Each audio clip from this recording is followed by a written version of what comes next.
Hello, everyone. Welcome to the Minnesota Deals Podcast. I'm your host, Daniel Krakowski from VSM Commercial, joined by Rafik Moore from Caspian Group. Hello, all. How are you doing today, buddy? Great, thank you. So, a beautiful day. It is, yes. We're in the middle of summer. It's been a while. Sorry to leave you hanging. We've been busy. You've been traveling. We've been working on some deals. And today we wanted to come back. And when I got here, actually, Rafik was so excited. He's like, I got the perfect idea for a show. And it was an opportunity to control multi-million-dollar piece of property without much money out of pocket via option agreement. Yeah, that's the perfect amount of money to be able to control a deal. Not Right. much. So this idea came to me from a deal I'm actually involved in currently, purchasing a property in Spring Lake Park at the moment. The gentleman wanted to sell it, but as a result of a taxable issue or tax issue, he's unable to sell it today. I don't know if you know or the audience knows that when you buy a piece of property, you use depreciation, which is basically paper loss, to offset your taxes. When you take advantage of that over the course of 25, 30 years, you depreciate the property to almost zero. And then when you sell that particular property, you are subject to a recapture tax, which is 25% federal tax, and then there's some Minnesota. Mm-hmm. And most people try to do 1031 exchange, which basically you have to take the funds and put it into a new deal. Right. But if a gentleman is 82 years old in this particular case, he's not really in a position to buy another asset and stabilize it or work on it or whatnot. So he cannot really sell it because his tax is pretty substantial. He couldn't do a contract for deed in this particular situation because he still had some debt on the property. And I talked to my mentor, and he said, just ask him for an option and make sure that the option agreement, which basically ability to buy the property in the future, right, while leasing it today. Right. And so we're talking about a master lease with an option to buy. And master lease is ability to pay one payment for the whole property and then go and lease it to others at a higher rate, hopefully, to capture that difference. But the key point here is that in order for you not to pay the tax, you have to die. And if you die, your children inherit the asset at a step-up basis, which would be your market value. Right. In other words, if I were to buy the property from this particular gentleman after he passes to heaven, his children wouldn't have to pay the tax. And that's basically the whole premise of this show today. Beautiful. And defer, die. That's, right. That's the rallying cry of many real estate investors. Who's that? The 1031 guy in town? Jeff Peterson. Jeff Peterson says that. That's his phrase. Shout out to Jeff Peterson. So in this particular deal, what conditions make for a good master lease option situation? Because I learned a little bit more about that from Scott Scheel when I went to the Commercial Academy on your recommendation. But I think it's such an exciting opportunity for people who don't have a lot of capital to start getting involved in these commercial real estate deals. So most of the time, options work really well when the property is leased under market. Mm-hmm. In other words, if let's say a property can generate $10,000 a month in rents. Right. However, currently, due to its condition, due to maybe the tenants having negotiated a better deal, let's say the property rents at $4,500, which that's the case today. $4,500 a month is what the rent is. Even if you were to buy the property with the loan, you wouldn't be able to make the cash flow work unless you buy it at a substantially discounted price, which the seller doesn't want to sell. Right. So in this particular situation, $4,500 rent, I think the property can carry itself, can be rented out at about $8,000 to $9,000. Okay. Now here's how you make money. You get a master lease with option to buy. Master lease allows you to control that asset. You continue paying your landlord, your owner, $4,500. If there's a vacancy, you fill it you'll have to spend some money on maybe spend some elbow grease to clean it up and put a tenant in there. But anything over and above that $4,500 payment that you owe to your tenant is your profit.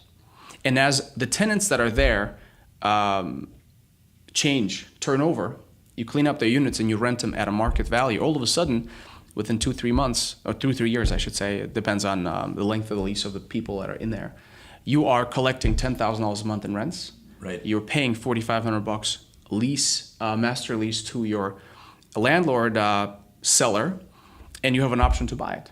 Right. What happens to a property if the net operating income goes up? The value goes up. Exactly. And if you have an option to purchase the property at an X that is based on a lower rental income, and the income goes up, when you go to the closing, when your option is ready to exercise and is about to expire, you are able to, at that point, to capture that value. And most banks, I would say, recognizing the fact that you created the value, will give you 100% financing on your purchase price in light of the fact that the value is higher. Right. Am I going too fast here? No, that's perfect. Does it make sense? Yeah. All right. So I think the example that you gave is a pretty unique one in terms of really trying to avoid the depreciation recapture as being the main reason why this person wants to structure the deal this way. Are there some other ways that you can set these deals up? Maybe someone who doesn't have the time to market their building and they just want the problem solved quickly. You can come in, maybe add, if the building's 40% vacant, give them an extra $1,000 to handle everything. And That's then right. You're placing tenants in, you're increasing the value. And you can even potentially make that turnaround time relatively short, right? Absolutely. It works very well with older sellers who are snowbirds, maybe live in Florida or Arizona and don't want to deal with the property. If you have some experience in property management and if you can demonstrate to your seller that you are capable of turning the property around, all you got to do is earn their trust. Right. And again, it doesn't have to be about tax deferral. It can be just a management related thing. For example, if you have a property that is 50% occupied and you're too busy being a doctor, or too busy on the ocean having fun, retired, but you don't want to deal with it. Right. And you don't want to sell it necessarily because the value is substantially lower by virtue of NOI being low. Yep.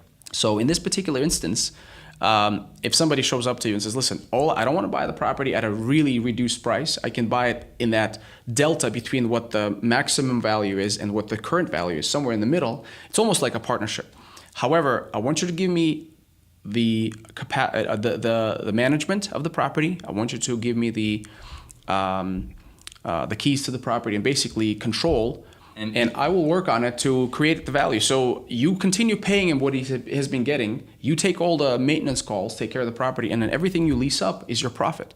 And we're talking about full autonomy over the building, right? Absolutely. Like you have the ability to do improvements. You have the ability to execute new leases. You have the ability to terminate non-paying leases. Everything that you'd want to be able to do. You're also responsible for taxes, insurance, maintenance, all that kind of stuff. Yes, and so taking over the responsibilities for the property gives you the right to make money, because remember, the seller could do all that himself. Right. But he chooses not to do it, or he cannot do it because he's too busy doing something else. Right. And so all you're doing is you are solving a problem. Remember what we talked about when we started talking about commercial real estate and being a servant. People have problems, and as long as you find a solution for the problem, they're happy to pay. Right. So that's how it works. So in terms of the option and structuring that, what typically do you find is what you're going to need to bring to the table? How long an option are you able to get in this market? I recognize it depends, but... Yeah, it all depends on many factors. In my particular situation, my option to purchase starts the day of my seller departing to heaven. And that's an interesting one to document, by the way. I don't know. And then a year after. So I have a year to execute on that option, and I have a secured price that I'll have to pay the sellers to trust where the property goes. I will hopefully, and of course the biggest problem is who's going to live longer. Right. Because you can do all the work and then You know, if 82-year-old guy outlives you, I guess Right. that's right. a problem. So stay healthy, my friend. At the same time, though, you want to have cash flow. So in my case, I will be hopefully benefiting a little bit of cash flow in the meantime. Excellent. So there's value from acquiring property at a good price, and at the same time getting the property, getting the cash flow in the meantime. And the pitch that you can potentially take to an owner of a building is, number one, there are some potential deferral benefits that they can get out of it in terms of taxes, but at the same time, it allows you to come in at a price that they feel good about. That's Fair. not based on the NOI. That's somewhere between the NOI and the pro forma. You value essentially of the building. you are overpaying for the property. However, you are not putting a lot of money down, hardly any. I mean, I'm buying this option for $5,000. And you don't have to be negatively cash flowing on the property because the agreement that you have is for him to continue capturing all the rents he's been getting up to the state. Yeah. So nothing changes in his world except for he gets $5,000 and there is a buyer for his property that is in place.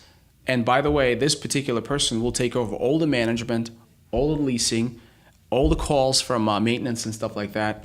I mean, it's an amazing opportunity for sellers. So any seller who has a property like that, please call Daniel first. And you can call me. We'll be happy to help you to manage and maintain your properties and give you an option for us to buy them in the future. And you can think about it from the perspective of if the deal isn't something that you're able to perform, if you're not able to execute on your option, you get some money back as the seller. You get, because you're getting what was paid for the option. A lot of times you're getting an improved building because they're placing some sort of tenants or spending some money to try and get tenants. And you don't have to foreclose. Yeah. You don't have to do any kind of a cancellation of a contract for deed. It's very simple, obviously. So a lot of upside for both parties, and it's a tool that if you're interested in learning more about, please contact me, contact Rafik, contact anyone at Caspian. More than happy to talk through it a little more. Sorry. There he is. All right. Back to work. Okay, let's get to work. Thanks for watching, everyone.